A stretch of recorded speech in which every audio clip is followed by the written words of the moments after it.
Hello, everyone. My name is Curtis. Today I'm doing a review for Zatima Season 4, Episode 12. So, this episode, in my opinion, was a filler episode, which isn't really good because if you watched the previous review I did, which was Episode 11, I was saying that while I thought the episode was cool, I expected much more since there was such a gap in between Episode 10 and Episode 11. I was expecting much more, but then I said, maybe Episode 12 would have so much more going on that it would make up for it. But in this episode, there really wasn't much that happened. It was just kind of dragged along, to be honest with you. It did get kind of exciting at the end of it, but I just expected it to be much more throughout the entire episode. Also, I want to talk about something that really drives me crazy when it comes to the show.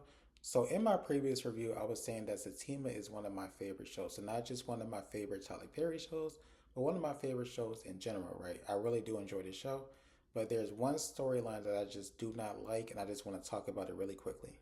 So this Bryce and Angela storyline just drives me crazy. If you all go back and watch my previous reviews, you all will know that I hate this storyline. The fact that he is basically stalking her, trying to force her to be his friend, trying to force her to be his girlfriend, just always popping up and just being weird. It's just, I do not like it. I want them to just get rid of the storyline completely. It seems like every single time they're getting ready to end it, it's like, well, we can still be friends. Well, we can still try it again. And it's like, can we just please end it? Like, why can't we get Bryce with somebody else?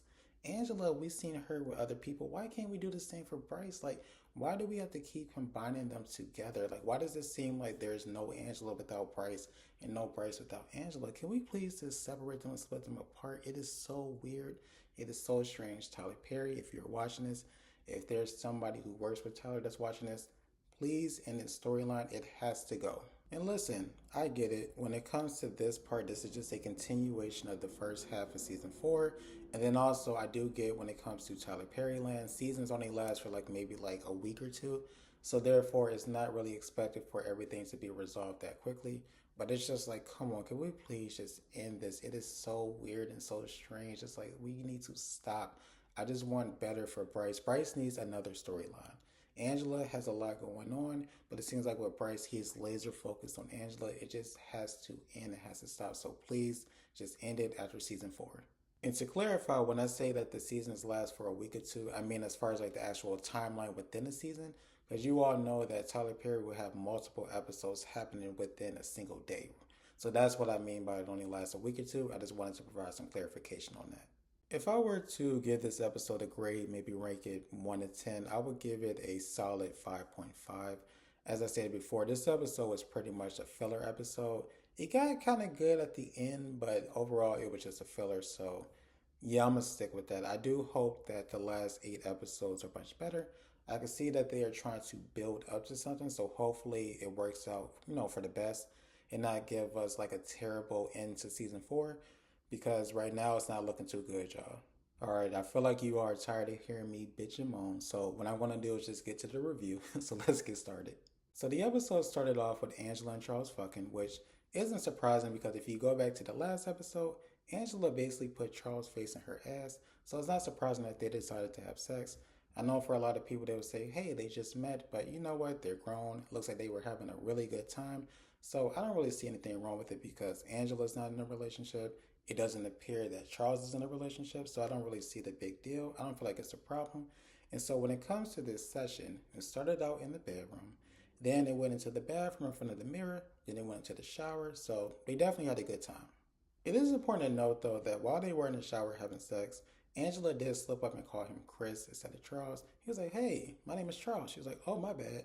And so it was a little awkward, a little weird, but it did not stop them from moving forward because it was clear that they wanted to fuck. Meanwhile, on the other side of town, Zach is trying to do the same thing with Fatima, but y'all, it's just not working out. He tries one position, she's in pain, she's uncomfortable. He's like, okay, let's try on her side. She's still in pain, she's uncomfortable. So unfortunately, he's not able to get the same treatment that Charles got. So he just gets up and goes into the bathroom.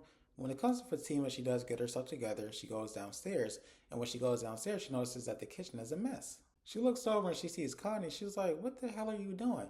She was like, well, I woke up with the intention of making you and Zach breakfast for allowing me to stay, but then I realized I'm not good at making breakfast, so here we are. And so when it comes to Fatima, I thought this part was so funny. She was like, listen, while I do appreciate the fact that you wanted to make me breakfast, I would appreciate even more if you stayed out of my kitchen considering the fact that you burned yours down. Yo, I laughed at that for like 5 minutes. I actually paused. I was like, this is the funniest shit I've ever heard. She was like, listen, you already burned down one kitchen. Don't come in here burning down mine. Connie asked Fatima if she needs her to do anything while she's at work. She was like, no, everything is okay. You just need to get some rest. Connie's like, but I really want to do something for you all for allowing me to stay. Like, I am so appreciative of the fact that you let me stay. Like, are you sure there's something that you need me to do? And so Fatima's like, no, it's okay. Don't worry about it. It's good. Fatima then pivots and asks her if she's really thinking about getting an Airbnb because Zach told her that Connie's going to get an Airbnb. And so she was like, yeah, because when it comes to that couch, while it is really nice to look at, it is very uncomfortable, which Fatima's like, yeah, it is uncomfortable. Then Fatima decides to pivot again, and she's like, do you have the paperwork when it comes to the CPS case? And so Connie was like, yeah. So she pulls out this folder. Unfortunately, the folder is disorganized. She was like, you need to get this in order because the judge is not going to like the fact that this is all disorganized. Connie was like, yeah, I'm going to get it taken care of. And so while Fatima was looking through the paperwork, she was like, oh my God. Connie was like, what? She was like, it looks like you have an emergency meeting today. She was like, what? She said, yes, you have an emergency meeting today. Connie was like, oh my God, I'm not prepared. I'm not ready. Fatima continues to look through the paperwork and she's like, you know what? I'm looking through all of this and it doesn't really seem like it's that bad. She was like, for real? She was like, yeah, I mean, it looks like it's pretty much like circumstantial. Like, it doesn't seem like there's anything that can really prevent you from getting your kids because you're not an addict, you're not abusive. It just seems circumstantial. Like, I don't really feel like this is really that bad. I mean, it was an accident, right? Connie was like, yeah, it was definitely an accident. She was like, okay, well, if it was an accident, we should be able to get your kids back. So Connie's like, well, when it comes to like a court appointed lawyer, do you think that they'll be able to convince the judge that it was an accident? But Tima was just like, I'm not really sure because when it comes to, and this is actually just me talking, when it comes to court appointed lawyers, they have so many assignments, they work with so many people that they do not have time to go through every single file to make sure that they have a complete understanding of it. That's why when it comes to these court appointed lawyers, they're not really able to get them the best deal, not really able to get them like reduced time because they just don't have time to go through all of the paperwork. So when it comes to Connie's situation, she really needs somebody who's going to be a professional specifically to her and not just be somebody where it's just like you're just like a number, like you're just on a list. So she definitely needs some type of legal counsel, and hopefully Fatima can help her considering the fact that she works in the law office. Connie tells Fatima that when all of this went down, she did everything that she possibly could to get her kids out. So it wasn't a situation where she was negligent, where she just left them in there. She did everything she could. Because remember, we saw her crawling on the ground and going to different rooms, right? So she was like, I did everything I possibly could to get them out, like I promised. Fatima was like, listen, I understand. I believe you. You did everything that you could. So what I'm going to do, me and Zach actually, we're going to come together. We're going to get you legal counsel so that we can get your kids back. Speaking of Zach, he actually comes downstairs while they're having this conversation.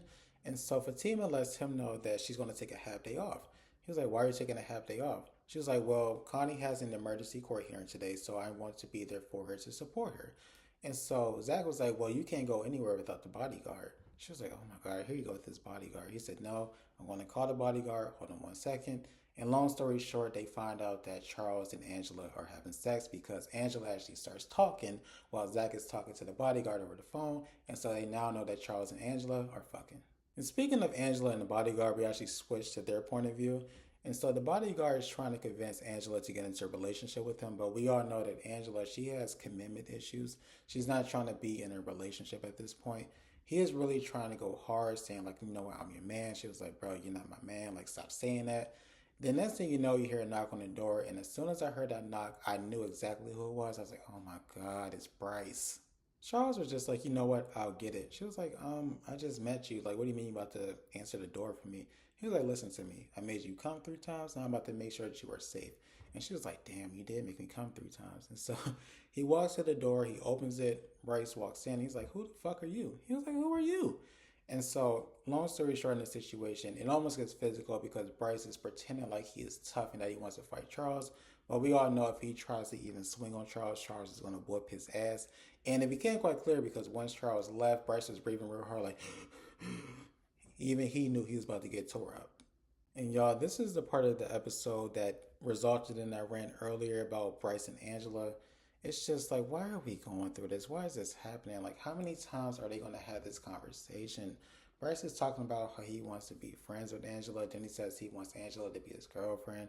Then he says that he wants Angela to be his wife. It's just like, can we just end this, please? I cannot do it. So, You all pretty much know how it goes. Angela's trying to set boundaries, says that it's over, but eventually she's like, you know what, maybe we can try this friendship again. I'm just like, oh, please make it stop.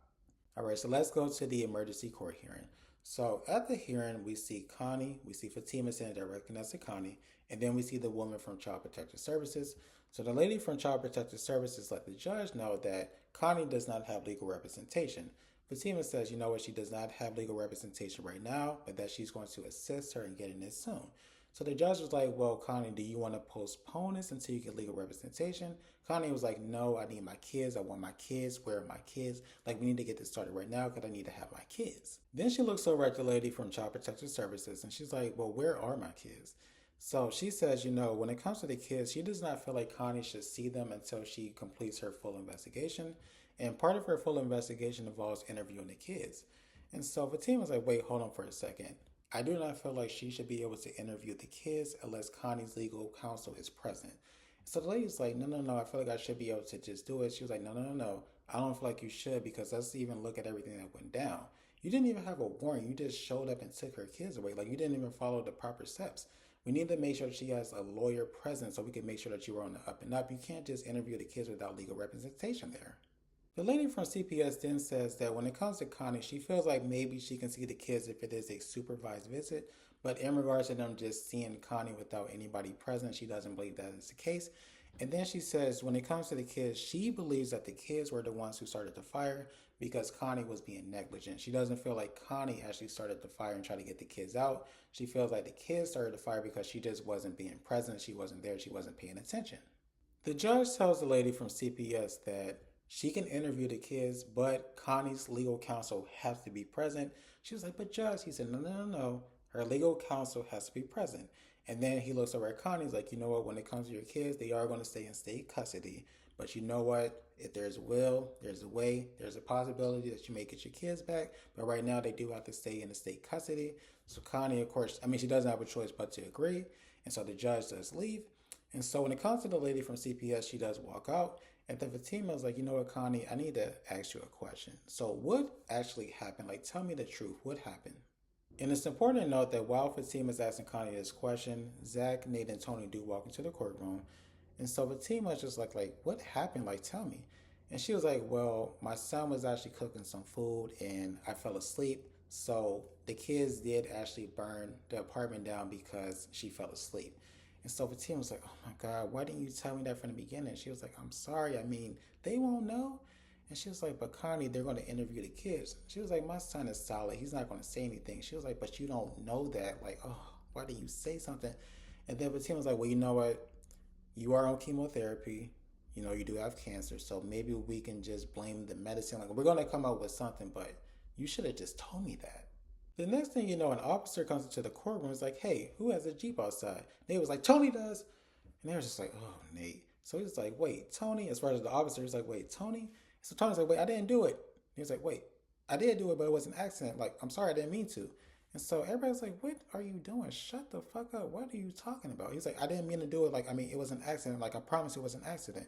So Fatima's like, can you shut the fuck up? And so the officer's like, you know what? I want to need you to call me. So Fatima's like, wait, why are you arresting him?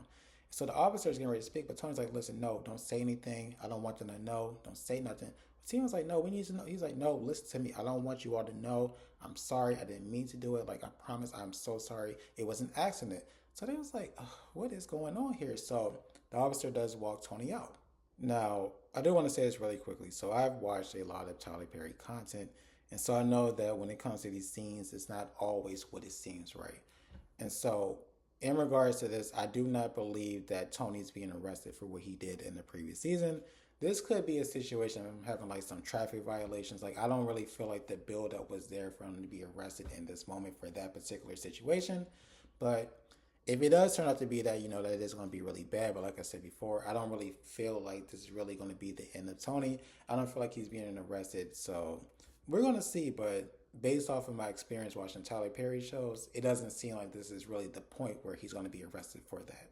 And that is the end of my review. As I said earlier, wasn't my favorite episode. I do hope it does get better.